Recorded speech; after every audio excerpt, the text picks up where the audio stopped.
গোপালগঞ্জের সাধারণ মানুষ ভাবছে যে আগামীতে কি কারা ক্ষমতায় আসবে, জানেন বিএনপি ক্ষমতা আসবে। তাই মূলধারার প্রার্থী বিএনপির প্রার্থী আমি। যারা স্বতন্ত্র আছে তারা আমাদের বিএনপির বহিষ্কৃত নেতা, তাদের কয়েকদিন আগে জানেন সারা আজীবনের বহিষ্কার করেছে। আর একজন নেতা আওয়ামী লীগের ছিল, তাকেও বহিষ্কার করেছে। তারা স্বতন্ত্র হয়ে আমাদের কোনো ব্যাঘাত ঘটাতে পারবে না।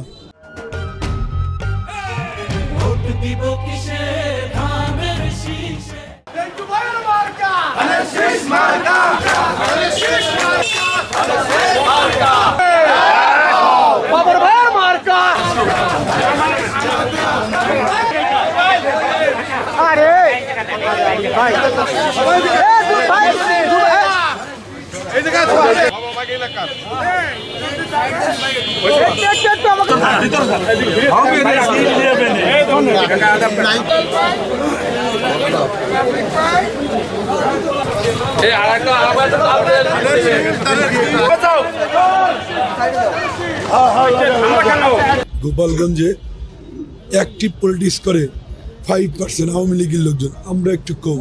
এই 90% সাধারণ ভোটার।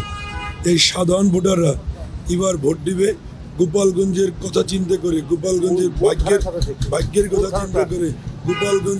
এবার গোপালগঞ্জের সাধারণ মানুষ ভাবছে যে আগামীতে কি কারা ক্ষমতায় আসবে, জানেন বিএনপি ক্ষমতা আসবে।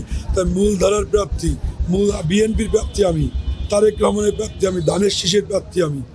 আমাকে যদি তারা এমপি নির্বাচিত করবে সাধারণ মানুষ। এই জন্য যারা স্বতন্ত্র আছে তারা আমাদের বিএনপির বহিষ্কৃত নেতা, তাদের কয়েকদিন আগে জানেন সারা আজীবনের বহিষ্কার করেছে। আর একজন নেতা আওয়ামী লীগের ছিল, তাকেও বহিষ্কার করেছে। এখন তারা কিন্তু কোন দলের প্রার্থী না, কোনো প্রার্থী, তারা বহিষ্কৃত স্বতন্ত্র প্রার্থী। এবার গোপালগঞ্জের সাধারণ মানুষ ধানের শীষে ভোট দিতে চায়। ধানের সমস্ত নেতাকর্মী আমরা ঐক্যবদ্ধ, তারা ধানের শীষে ভোট দেবে। এবার ধানের শীষকে তারা বিজয়ী দেখতে চায়। এই জন্য স্বতন্ত্র আমরা কোনো আমরা যে কোনো প্রার্থীকে শক্ত মনে করি, আমরা নির্লসভাবে কাজ করেছি, কিন্তু তারা স্বতন্ত্র হয়ে আমাদের কোনো ব্যাঘাত ঘটাতে পারবে না।